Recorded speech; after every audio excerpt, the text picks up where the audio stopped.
Hey guys, so in this video, I wanted to give you a little bit of practical insight and sort of like what the coach-athlete relationship looks like, and sort of like how my coaching process goes. I'm working with clients. He's basically a case study of my client, and actually, he's actually an assistant coach with me. Philip's last meet. Philip is extremely strong. He weighs around 100 kilos, like a little under that right now. It's like 97, 98. But he deadlifted sorry, he squatted 573, so 260 kilos at this last competition, benched 375, 170 kilos, and deadlifted 661 and 300 kilos for a 1609 total slash 730 kilo total, which is like pretty good. I think that if you put that onto dots, if you look at that I think that's like around a 475. Let's just do like 98, 7, and then 730. It's a 455 dots, which is like pretty good. Like typically, like if you can get above like a 450 dots, let's say you're a pretty solid powerlifter. Once you get to like 500 dots, you're probably elite, in my opinion. And there are not very many people on that. Like if you look at like open powerlifting, like if you look at like people with like a 500 dots, let's just go by raw. There's like maybe 2,000 people in the world that have like a 500 dots. Yeah, there's like maybe 2,000. So, anyways, that's like sort of like what I would say. But anyways, going a little bit into the programming for Philip. Philip has a very unique training approach. So I have his program basically pull up right here. I don't really have anything to lose by showing you guys this. So basically, with Philip, we give him 2 weeks time with blocks, and because Philip is already very smart and Philip knows quite a bit about powerlifting training, like he's a coach himself with me. We basically have a call every single week where we discuss, around 30 minutes, how the last week went, is technique changes that we might need to make. Really, like, and again, like I do this with my coaching firm, it's not just, a dollar store coaching service. It's, you know, I offer premium powerlifting coaching to all my clients. That does include phone calls and whatnot. So really, Philip is somebody who has a hard time managing axial fatigue. Philip has basically a spondylolisthesis, which is basically like a disc slippage, where basically it makes it very hard for him to like handle lots of axial loading on his spine. And before coming to me, Philip was training with like 3 days a week like 3 times a week, like squats, benches, and deadlifts. I don't have his program, but essentially like he was always getting hurt, and this was really just due to him really just doing too much volume, having too high of frequency. And so we really have actually reduced down his workload by quite a bit, and that has allowed him to make a lot better progress. So Philip deadlifts once a week. He bench presses 3 times a week and squats twice a week. And his sets are rather easy. It's rather low average in its intensity. Like if you look at the periodization, you can basically look at, you know, it's pretty low RPE on like his deadlift. Going into like block 9 too, you can see, so pretty light stuff on the net balance. One thing that we also do with Phillips deadlift and his squat is because Phillips has this axial fatigue problem, we've actually programmed his peak intensity on squat and deadlift slightly staggered. So if you actually look at that, you can see that week 3 of his program is actually his peak intensity week, whereas week 4 sort of acts as a deload, whereas squat is the highest intensity week. So, going over this past squat, you can see, 5 to 6, 6 to 7, then, an 8 RPE. And again, really don't really go above an 8 RPE. This build is very intensive, very sensitive to intensity. So we don't really like to go above an 8 RPE in most cases. Some lifters just are a little bit more volatile around those higher intensities. Like in general, like in my opinion, the heavier that you can train in terms of absolute intensity and loading and get stronger, like especially like peak intensity for your top sets, probably the stronger that you will be. The issue is that for a lot of people, the stimulus to fatigue ratio gets really skewed in the favor of fatigue, and that's not what we want in training. We want to be able to continually get better. And Philip, we just found that this is really how he has to train. So this is really how his deadlift looked. And then you can kind of see how, that's sort of a unique way that we manage the fatigue. His bench press is a little bit more traditional, where we train 3 days a week. He has more of his primary day, more of a volume heavy day, and then like a day with a slightly heavier intensity load. there's a few things we're going to change about this programming going forward, but like overall, like this is a pretty good bench training cycle because he was actually able to get much like really maintain his bench strength while being like 4 kilos lighter, which is like really good. Like that's basically like adding like 10 kilos onto your bench. This bench is so sensitive to that intensity, or sorry, to that bench is super sensitive to body weight changes and fluctuations. Really, all pressing is. You can see right here we did have like a slight taper down, like a taper session before like his peak intensity session to like really get him a little bit heavier. Which is again that's something that we might do. Like there's some things that you can do in a training cycle to sort of like test peaking, see how much peaking do you need based on like how much do you taper down or whatever. Although you aren't going to fully taper down, like having like deload weeks or periods where like you have slight volume reductions, intensity reductions to sort of test how you respond to certain changes in training can be really helpful. But sort of like going over like the caption, we with like his squat, we Philip was noticing that he was not really feeling very strong on his squat when it came down to his primary day. It was kind of around like the 220 to 225 kilo mark, and it really wasn't getting much better from there. And you look at block 8, you can see how it was pretty low intensity on average, like even like weeks 3 and 4, like 5 to 6. And Philip and I kind of had a conversation about he needing to push his top set a little bit harder in terms of how hard he is pushing it. And so what we basically did is we made a choice to make his overall reps lower on that day. What that resulted in was him being able to have a slightly higher intensity while still managing his fatigue. He also pushed his top sets a little bit more. Like you can see in this one, for a set of 4, he worked up to 180. Whereas last spot for a set of 3, that's what he did for like his triple at like 5 to 6. And we basically had him have a little bit of a higher intensity there. He also did so that's sort of what we did. We also added in one set of low bar just to get him a little bit more practice for his basically getting him a little bit more heavy loading too. That's one of the things we also did. Like we realized that Philip, we can get him like long term, like having high bar on his secondary day is a little bit more sustainable for him again because of the actual loading perspective. Like it's a little bit more forgiving on his spine. But for brief periods of time, we can change that around the exercise selection, be a little bit more specific, have a little bit higher intensity, get a little bit better, adaptations in a very brief period of time. It's not sustainable for him. Like we're going to go back to, a high bar after this, but I'll show you that. But squat went really well, and it ultimately ended up in a 7.5 kilo PR. You can see again like how much lower reps, much more specific to loading days, and really we're talking about how much intensity do you need across the training week.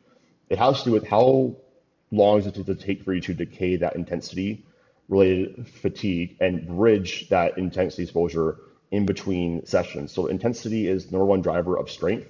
Volume is essentially going to drive the secondary characteristics of strength. So like muscle mass, skill practice, work capacity, stuff like that. And we typically lifters are going to need a certain amount of volume to make progress. Like I basically track hard sets per week, but what we can do is we can manipulate based off of what fatigue trends we're seeing in terms of like neurological stimulus and how strong is he feeling, how beat up is he feeling, etc. And like what sort of fatigue is. Like if it's a volume issue, I'm going to be hearing, I feel sore all the time, right, and whatnot. If it's a intensity related issue, you might notice that, say if you're lagging, like there are basically 3 feelings of training. There's like being lagging, there's being prepared, and there's being fatigue. So lagging basically means that you feel kind of good, you feel kind of fresh going into the session, but things just feel really heavy. That would be lagging. That would basically tell me we need a little bit more volume and or intensity stimulus. If you feel prepared, that's what we want. You feel probably like a 5 out of 10, like a subjective recovery scale, like you did some training and feel like you just did some work. You feel good, you feel strong. You feel like you're able to get better. Whereas fatigue would basically be, you feel beat up, you feel sore, you feel kind of tired. Things are, you feel kind of like crappy going into the gym, and things are feeling heavy just because of that. That's when, if we were lagging, if somebody was really a little bit more sore, I would say, okay, like we probably need to lower down the volume. If somebody was saying, oh, I feel like I'm not really having consistent intensity, like performances on the day, or like I'm supposed to be strong, I might modulate the intensity to either increase it or decrease it depending on like what you are feeling. So if I was to increase intensity, it would mostly be due to somebody saying, my primary day feels heavy, I feel fresh, but I feel like I'm getting a good amount of work in. I just don't feel like I'm bridging over that intensity. I don't have enough skill practice with that heavier weight, essentially. It's supposed to come down to skill practice with a heavier weight, whereas with taking away or taking away volume, again, you're more sore. You feel that stuff, that more soreness is going to interfere with your ability to recover and adapt. Or if I'm going to add volume, it's going to be like you just feel understimulated in general. You're not getting enough overall work, and you just feel like pretty much overall fresh. Is also typically correlates with not ever needing a deload. As you get more advanced, you're going to have to push volume more, where you're going to need more aggressive fatigue management strategies as just get stronger, because everything you're doing is just more taxing. So that's what we did. Essentially, we did that to bridge over his intensity adaptations, and get him a little bit stronger on squat, and it worked out very, very well. On deadlift, we basically kept the exact same training approach. Now, deadlift kind of came in a little bit flat. I talked about this a little bit, where he went to Spain on vacation, and something changed with like the bar being weird. It basically threw off his motor pattern enough. Is Philip has a very infrequent deadlift, so like if he doesn't have good consistent technique practice, like he had basically 2 weeks where like his deadlift was more like a deadlift bar, wasn't great equipment, wasn't level floor stuff like that, and he just started noticing that thing just started to feel kind of heavier, and we didn't really want to mess around with adding another deadlift day and another day of higher intensity, which is probably what I would have done going forward in a scenario like that. So let's just add like another single or something like that. Just because he has these back issues, and we didn't want to like really mess with things. And sometimes you can be fatigued on deadlift, but then having a 10% increase in for performance on the meet day. That just wasn't the case. If you look at his deadlift, it just started feeling really, really heavy off the floor. So what we're going to be doing going forward, as you look at his overall training approach, it was pretty low rep. In order to really train some more acceleration off the floor and get a little bit stronger, add a little bit more like volume, we're going to do a little bit higher reps to deadlifting, especially with sumo. Also, just because he needs a little bit more stimulation. We're also going to experiment with having ascending sets of deadlift, just going up to like a target set RVE. Again, Philip doesn't need to go very heavy. Philip trains very light. He's very unique in that. Where like his productive loading range is just lower than most people. And that's what you're going to find for some people. Like, sometimes people just respond better to lower average intensities. Sometimes people respond better to higher average intensities. That's one of the things we're going to change. We're not really changing much about his squat approach. You can kind of see, what we're doing going after high bar, a little bit heavier intensities. And this is a little bit lower volume on the week one, because intra week you come after like a meet prep and you're going to be sore, and that's not really smart. Going back to more of a massive adaptive volume, slowly ramping him up. But sticking with squat, basically working the general trends. Also keeping more singles, just to keep Philip I think that singles have more utility in deadlift being used year round, because it's so dependent on that first rep, and there's not like an eccentric to feel things out. And a lot of powerlifters, they get more advanced, like they will start incorporating a little bit more singles. It's just a good tool to have. And then again, light conventional deadlift for some more variation. One other thing is that we're also taking away one set of deadlift from his primary day, just starting it out, because Philip was always saying that he felt a little glute and lower back discomfort once we got around set 5. And typically, I don't like pushing people above like 6 sets per session on bench press, 5 sets per session on squat, or 4 sets per session on deadlift. And you can actually use that as like a pretty generic template of like, when do I add another training day? So that's what we're also doing. So sort of training that, giving a little more opportunities for things to feel explosive, strong, etc. So deadlift is going to come up. Like Phil was training for like a 320, 325 deadlift. But like, we just got a little bit fatigued, and things didn't come up appropriately. And this is just how peaking goes with powerlifting. Really with peaking, you have to basically go off a lot of like, how is training feeling going into the meet? That's the hard thing about peaking. Things have to be going well, and it's hard to get all things clicking at once all the time, which is why super meets are very rare. Now with bench press, again, things are going pretty well. You can see that we kept things a little more lower average intensity, not as many low reps going into his meet for most of the block. Basically having a little bit more, not as much variation.